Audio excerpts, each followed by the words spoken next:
Without further ado, it's a pleasure for me to introduce to you Helen Ryde. Helen is the Southeastern Jurisdictional Regional Organizer for Reconciling Ministries. And after Helen gets started, we'll probably have a group from the group Mosaic who will be coming in and be available also for questions and answers. So Helen, without further ado, welcome. Thank you very much. I have one of these. Are we good? Sounds a little loud. Well, good morning, everyone. Should I pull it down a little? Will that help? Back up? Oh. And before Helen begins, when we have the Q&A time, you need to come and speak into the microphone. We are being live streamed, and so that's how you can be heard. If you don't want to be on camera, you need to sit behind the camera, okay? And not ask questions. And I need to remember to send a little email when I'm asked to do something at 7 o'clock in the morning. Like, just out of interest, is this going to be live streamed or anything like that? Because this is a pleasant surprise. So anyway, here we are. So yeah, my name's Helen. I'm the Southeast Jurisdiction Organizer, as Anne said. I'm not from the southeast of the United States of America. I'm from the southeast of England, which is why the accent's a little weird. It's really a pleasure to be here this morning. So what I'm going to do is just going to take maybe 5 or 10 minutes just to briefly give you a little background around who Reconciling Ministries are, a little bit of background of our organization. And principally, I'd like to answer, just hear questions from you all about that. So first of all, though, how many of you have already heard of Reconciling Ministries Network? Awesome. This gives me hope for the church. This may be my only sign of hope for the day. And have any of you actually been members of a reconciling church? Fantastic. Wow, that's really, really good. What about in a church where it wasn't maybe a reconciling church, but there was a reconciling community within that church, possibly? Really, really, okay, this is very encouraging. Good. So Reconciling Ministries Network was birthed, or the beginnings of Reconciling Ministries Network happened right around 1972 when the Incompatibility Clause 161F was introduced to the Book of Discipline. So immediately the polity of the United Methodist Church changed to include what we would consider discriminatory language against LGBT people. Immediately organizing started happening. It's gone through various iterations and names. Sometimes I remember all the names, sometimes I don't, but Gay United Methodists, GUM, was one of the names along the way. But one of the principal groups that birthed what is now RMN is Affirmation, and Affirmation was a group that was working again just to increase awareness of the changes that were needed in our church and to increase the work done amongst the congregations of our churches. And they instituted a program called the Reconciling Congregations Program, RCP, and RCP became Reconciling Ministries Network and kind of spun off as a separate organization. So our work is twofold, really. We work at a grassroots level to try and help churches, Sunday school classes, campus ministry groups, to have conversations about what does it mean for a church to be fully inclusive of the LGBT community. And in some places, those conversations are pretty straightforward and easy because the people in those groups are already fairly well versed around what that means and what the Bible verses are and why we got to the place in the church where for some reason people thought it was okay to not include people. And in some places, those conversations can take a really, really long time. But the goal is always to move these groups and our churches to come to a place where they will make... I think the train's arriving. Anyone going anywhere? To come to the place where they will adopt a statement, a welcoming statement, which will include the language, and this isn't the only language that they bring, but it includes the language that they offer a welcome to people of all sexual orientations and gender identities. So that's that's kind of the goal, is that we take them through this discernment process. They come up with a welcoming statement that includes that language. They adopt that, and then if it's a Sunday school class or a Bible study group or a youth group or a United Methodist Women's Circle. I just had the United Methodist Women's Circle in Seneca, South Carolina, become a reconciling community, which is a joyous thing. Then they become a reconciling community. If it's the whole church, they become a reconciling congregation. If it's a campus ministry, any of you involved in campus ministries here? You can become a reconciling campus ministry. Isn't that cool? You already are? Awesome. So those are the three kind of main ways that groups can engage with and connect with reconciling ministries. You can also become an individual reconciling United Methodist. So that's one part of the work. And we now have over 700 reconciling communities across the United States, and one in Puerto Rico and one in the Philippines now, which is really cool. So the other level of work that we do is institutional change. So we're a grassroots organization. We're trying to change the institution from the ground up, right? But change also happens places like this, General Conference. So there's work going on constantly with leadership in the church and with the work that's going on here to try and make the changes institutionally that need to happen for our church to move to a new place. And you are right in the middle of that right now. And we are all right in the middle of that right now. Okay, how many of you were in the plenary session yesterday on when we were talking about Rule 44? Okay, so Rule 44 is the latest attempt of the church to try and help us have holy conversations around how we're going to welcome LGBT people. And I've been trying to think how to talk about this in a way that isn't sort of gloomy. Maybe Chet will help me with that in a little bit. But basically we decided we weren't going to embrace a new way of talking to each other about it yesterday. We voted it down. So now we have to see what our legislative committees do with the legislation. There's lots of legislation, over 100 pieces of legislation that have some bearing upon how we're going to treat LGBT people in our churches. And that's conversations going on now. So that's kind of what Reconciling Ministries work is, who we are. We're based in Chicago. We have organizers like myself in the Southeast, South Central, and the Western jurisdiction, the North.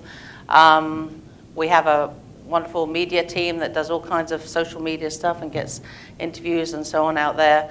And it's, but the staff team is really just almost kind of like behind the scenes stuff, because the real work of Reconciling Ministries Network is done by our churches, by our people in our churches, by our annual conference teams and groups, by our folks who are willing to say at their Sunday school class on a Sunday morning, I really think it would be good if we were to have a series of study sessions on how we're treating our LGBT people. That's where the real work gets done. And I'm just so grateful for everyone that engages in it, that helps those conversations happen, that takes the risk to say, let's have a conversation about this. And that's really, really, really important. So I'm going to hold off. Where's Anne? Oh, right here. I'm going to hold her from Q&A. Do you want to do all the Q&A at the end? I'm going to hold over to Jamie. Jamie Michaels leads I have to hand this to you, Jamie. I'm going to give this to you. You want to use that? Okay. So Jamie Michaels leads Mosaic. We also, within RMN, have affinity groups. These are groups that focus around particular communities, and Mosaic is I'm not going to try and explain what Mosaic is because I'll do it badly and Jamie will do it better. So Jamie, why don't you explain what Mosaic is? Thank you, and I'm sorry that we all came in late. I don't know how all of you young people made it here on time, but we have like a 15-minute walk here, and it's just, even when we plan, that's Mosaic's MO, we're always late. I'm Jamie Michaels. I'm a co-convener for Mosaic, which used to stand for Methodist Students for an All-Inclusive Church. Now we want to be expansive in that, and so we say it's not so much an acronym anymore as a feeling. We're students, seminarians, and young adults for an all-inclusive church. I've been a part of this work for about 9 years now, and I've been co-convening for a couple of years. And we began actually separate from Reconciling Ministries Network as a group of students in 1996 at United Methodist Student Forum, who got together and said, okay, so we have this United Methodist slogan of open minds, open hearts, open doors, and we don't feel like it's actually happening. In fact, at Student Forum, there was supposed to be we called it an OOO service, open minds, open hearts, open doors. And during that OOO service in 1996, folks were prohibited from talking directly about LGBTQ people. And there was a group of students who found that really silly. And so they decided to start their own worship service and their own group to start advocating for the rights of LGBTQ people within Student Forum. Chet was part of those early groups, those early meetings. And some of you have probably seen the work of Mosaic at Student Forum before it disappeared.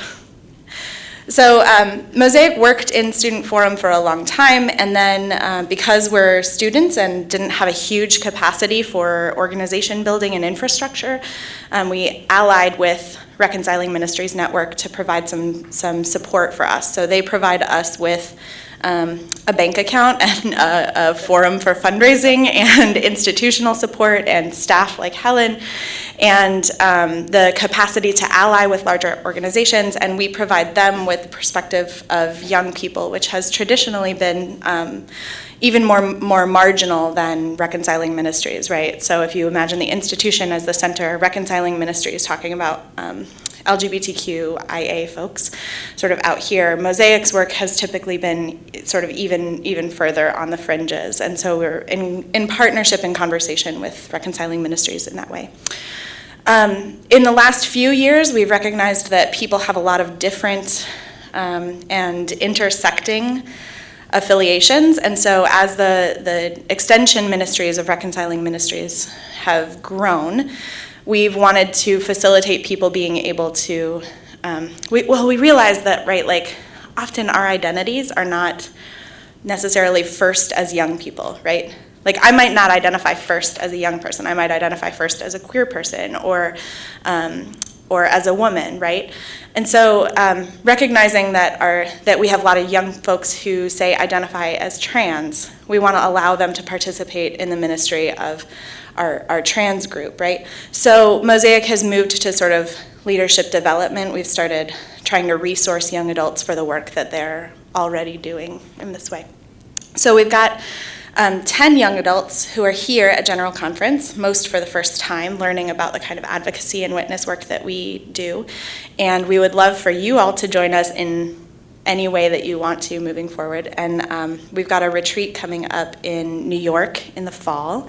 And if you're interested in joining us, we're going to be looking at the intersections of the stories of LGBTQIA folks, specifically starting at Stonewall and talking about why that was the flashpoint for the LGBTQ movement and not some other thing that had already happened. And so the intersections of those stories and the stories of people of color, immigrants, and other marginalized people. And we're going to be doing that for 3 days in New York City in the fall. And if you're interested in participating in that, you can come find me at any time.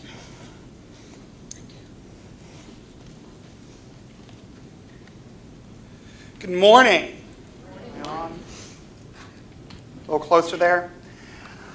I'm Chet Pritchard. I'm the Executive Director of the Methodist Federation for Social Action. How many folks in this room have heard about the Methodist Federation for Social Action? Wow, good, great. Sometimes I like to joke that we are the Methodist Church's best kept secret, and I don't enjoy that. We're a small organization in that we have a very small staff. I am the only full-time staff member at the Methodist Federation for Social Action, but we are great in both our history and our grassroots efforts. So we do our work through chapters in regional areas. We have 25 chapters across the United States, and we've been doing this work since 1907. The founders of the Methodist Federation for Social Action grew out of the social gospel movement of the late 1800s and early 1900s, came together and they wrote what they felt was a pretty good assessment of what Methodists should be about in the realms of the social gospel. They gathered in Washington, D.C. They walked across the street to the White House, because back then you could walk across the street to the White House, presented it to then President Teddy Roosevelt, and then a few months later they took that same statement to the Methodist Church's, the Methodist Episcopal Church's General Conference, and there, with some traditional Methodist tweaking, created the first Methodist Social Creed, which has now become the formation for our social principles. Around in the 1950s, we became an independent caucus of the church, and thus we exist to encourage Methodist laity and clergy to seek peace, to understand poverty and people's rights, progressive issues, and justice within the United Methodist Church.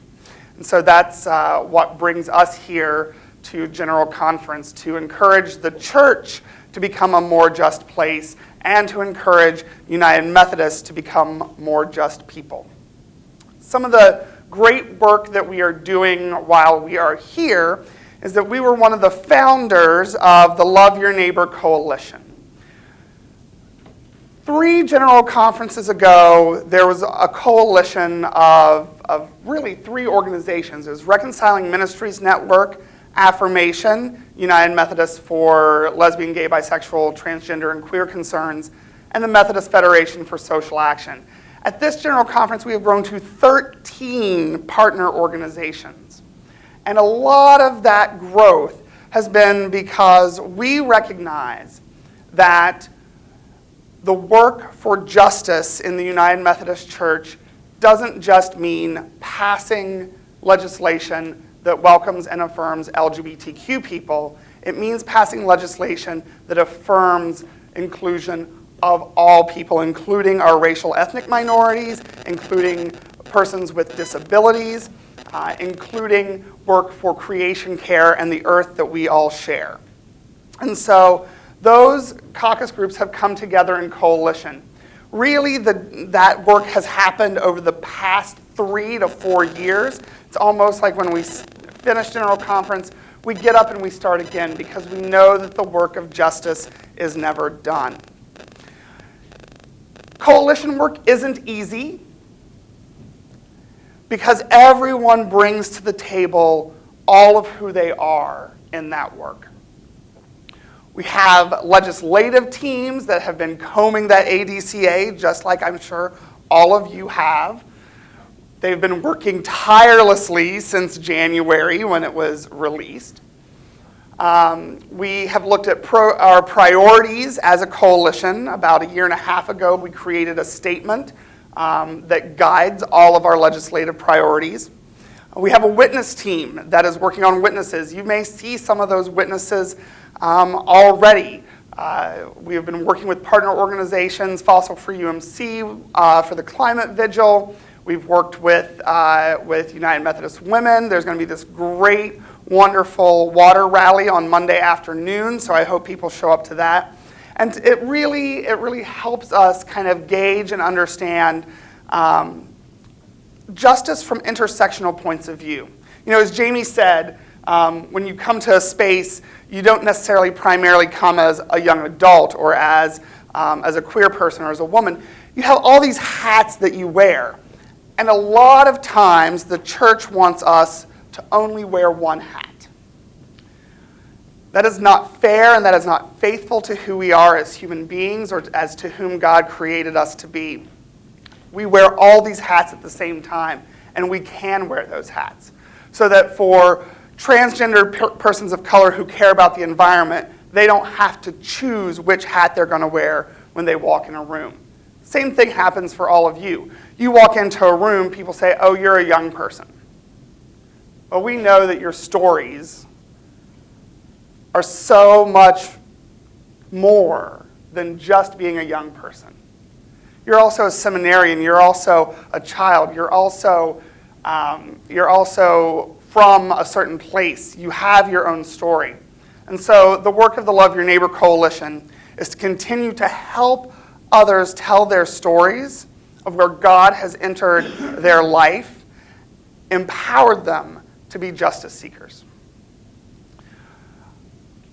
I always tell the story of the first time that I encountered the Methodist Federation for Social Action. I was a college student, and I was in West Virginia, and there was a rally to rally against mountaintop removal practice of coal extraction. And I went down with a couple of friends, and we're at this rally. And unbeknownst to me, the Methodist Federation for Social Action was having their board meeting on the other side of the state capitol at the Methodist Church there. And they took time out in their their meeting to come to the rally and be supportive of the folks that were there. And the MC announces, the Methodists are here, and I'm like, yes, I'm here. And then I realized that there's this other group, and I ran to find out who they were. And that was an important lesson for me, that you never know who is present in a space. And it impressed upon me the importance of just showing up. A lot of times in ministry, I think, about 80% of ministry is just showing up. So don't be afraid to just show up. You never know who's going to be in that space where you can find connection. And you never know where just showing up is going to take you. One of the things of the Love Your Neighbor Coalition this year, and we also did it in 2012, is that we raised money to provide scholarships for legislative advocates, young adult legislative advocates. And so we have 13 legislative advocates on scholarship here. If anyone is in here who's on scholarship, could you raise your hand? A few folks. Awesome, awesome. We believe in leadership development. That as if we're going to understand the legislative process for General Conference, if we are going to make legislative change in the church and support our social principles and our call to be people of justice, we want to engage with leadership development. So you'll see some of those folks tracking legislation during committee and subcommittee meetings. Reach out to them, say hey, and maybe in 4 years we'll have more scholarship development for folks like you and those who will follow you. So thanks for being here this morning. I am uncaffeinated, and so I'm pretty impressed that you all are here and getting caffeinated. So thank you. You can keep that though. So we've got another at least 20 minutes, I think, to have some conversation. So hopefully this will given you a flavour of the work of RMN, Mosaic, MFSA, and the coalition. And we'd love to hear your questions. Questions about what's going on here this next couple of weeks. Questions about what's led up to it. Concerns you have, anything at all. Open floor. Any questions? Yes. Oh yes, good point. Thank you. If you can use, I think that microphone is also working. Can you speak to the broader ecumenical movement? So you've spoke to within Methodism, and I know the issues that you support are broader than that. Not a dissertation, but what are the other data points for other organizations like you within other denominations? Yeah. So the Reconciling Ministries Network is part of a group called the Institute for Welcoming, we're part of a coalition of ecumenical partners that do work exactly like we do in the other major denominations. It's convened by the Institute of Welcoming Resources, which is the faith wing of the National LGBTQ Task Force. So the leaders of those welcoming church programs meet together on a regular basis. In my work, I'm constantly working ecumenically, particularly recently, for example, with the different state legislature we've been facing, North Carolina and Mississippi. In North Carolina, we actually have a faith coalition going right now of different faith groups that are working together to try and elevate the voices of people of faith who are against discrimination, are in favor of inclusionary policies. So yes, that work happens constantly. In some places it happens informally, locally, within local communities, within local towns and cities and states, and it also happens formally through the Welcoming Church Leaders Program. The main tool that we use within Reconciling Ministries for helping churches go through a process of discernment is called the Building an Inclusive Church Toolkit. You may have seen it. It's kind of a purple and pink color. That resource is produced from that group. So it's an ecumenical-based resource. So that happens constantly. Does that answer your question? Anything to add? Yeah, since Methodist Federation for Social Action's work is broader than just LGBTQ issues, we're doing a lot of work with the Religious Coalition for Reproductive Choice, the U.S. Campaign to End the Occupation, and a group called Fellowship of Reconciliation. Fellowship of Reconciliation is where I heard my call to seminary to put together these justice issues and these churchy issues together. And they really work on issues of peace and justice and resourcing God's people for doing that work. And that's a very ecumenical group that has a long history of peace and justice work. Mosaic's ecumenical work is typically done by our individual members and our folks who are engaged in their campus ministries on their campuses. So we're a much smaller organization than Reconciling Ministries Network, but our partners are the same. We're Reconciling Works and the More Light Presbyterian group and other groups like that have young adult wings as well, but we don't do a lot of communication with them because most of us are students, and so it's kind of all we can do to connect with each other, especially during the school year. Thank you. Other questions?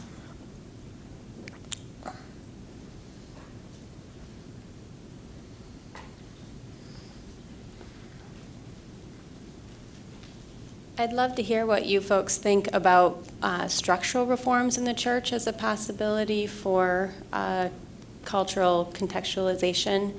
And I'm specifically really kind of getting behind the pros and cons of weighing that stuff. That would be really helpful to me.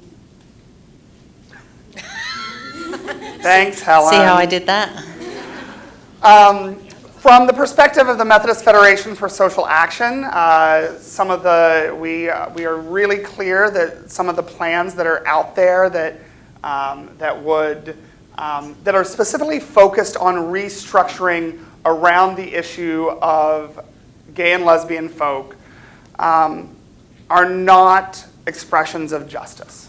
And when I say all of those plans, I'm talking about the CUP plan, the third way, all of those, none of those are full expressions of justice, because if we really allow each annual conference or each local church to make decisions around their welcome or unwelcome to LGBT folks, unfortunately there's going to be sections of our church where on one side of a river, because you're in one annual conference, there's welcome, and on the other side of the river, there's unwelcome. And that just doesn't sit well with me. I grew up along the Ohio River, and to think that I would have to go to another state to go to church, it just doesn't make sense to me. So those plans don't really bring a full expression of justice for LGBTQ folks. I do think that there might be some potential if we stop focusing and making LGBTQ folks the red herrings in the conversation. This is all about power and who holds power and who doesn't hold power. And if it's not going to be folks like Helen and Jamie and myself being the pawns in the power game, it's going to be someone else. It's going to be someone else. And so I think we have to think very carefully about how we think about these restructuring plans. I think there are some plans out there that not only bring equity in the United States, but that also bring equity to our siblings in central conferences.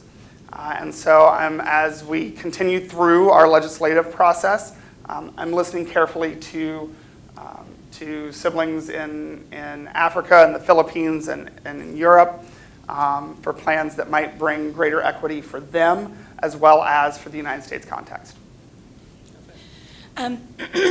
So our United Methodist Church might seem to our sister churches, Protestant churches in the United States, like it's way more hierarchical than theirs are, right? Like in comparison with the United Church of Christ, we're almost Catholic. But the reality is that Wesley came out of a much higher tradition, much more vertical tradition than we did. And the structure of the United Methodist Church was based on a really horizontal method of communication and decision making, right? And I think RMN, but certainly Mosaic, sees a lot of these plans as attempting to restructure us from a horizontal body to a vertical body, where the accountability tries to go up the power ladder instead of across the table, right? And we know that to climb a ladder is way more difficult than to walk across a room, right? And so when we look at these structure plans, we are looking for how difficult is it going to be for the people who are most impacted by the legislation we're passing at General Conference to have access to that power, right? And so the challenge for me with these plans, including, up to and including the sort of what's seen as like the compromise plan, right? The Plan UMC plan, is that each tries to consolidate power at a higher level, and that makes that power. And I don't mean like we queer folk want to rule the world and want to grab that power. I mean that we need to share it across the connection, right? And that means for me, recognizing my place as a sort of on the left of the spectrum, right? That I desire to share the power with people who think differently than I do, right? That's the benefit of our church. I wasn't born in the United Methodist Church. I came to the church when I was an adolescent because of all of the Christian denominations I was trying out. The Methodist Church asked me to think for myself. And I recognize that we are people of faith who are struggling honestly with living out the call that Jesus has placed on our lives, right? And so it's important to me to listen to the stories of people who disagree with me, and to try to centralize the experience of voices that are being left out of the table. And I think the more we structure vertically, the more difficult it is for us to centralize the stories of the most marginalized among us. Does that answer your question? No? I'm confused about when you speak of the different plans, which plan, I mean, you mentioned a couple by name. Yeah, so the CUP plan is the Covenantal Unity Plan. The Third Way plan was brought by the Connectional Table. And You were talking more about equity, were you talking more about the U.S. Central Conference? So U.S. Central Conference and the Global Connection Plan proposal. All these keywords. So those would be the ones that we would be more willing to support, more in favor of, and the Covenantal Unity, Third Way, and Plan UMC would be more vertical. We have time for one more question, and then I have some announcements.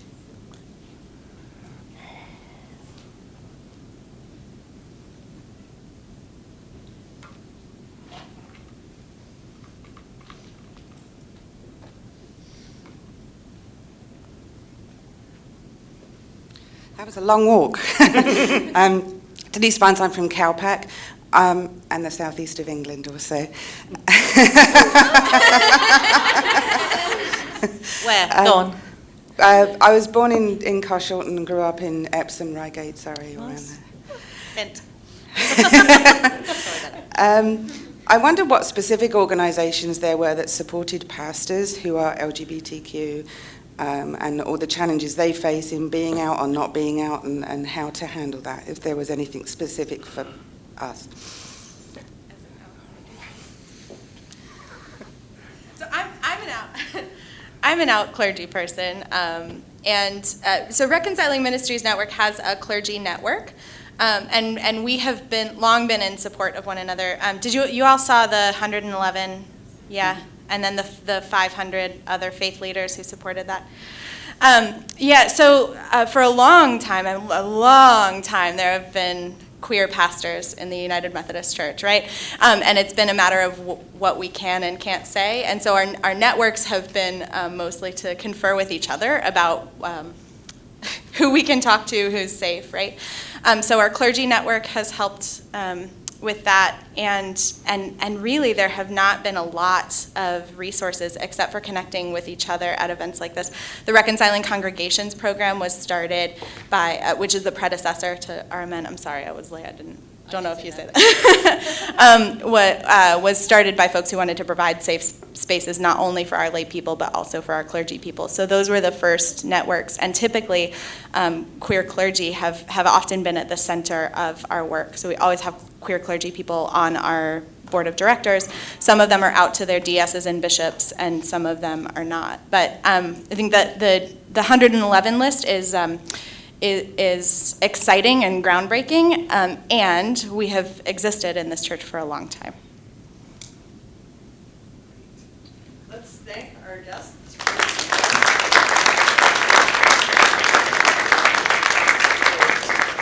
Thank you so much.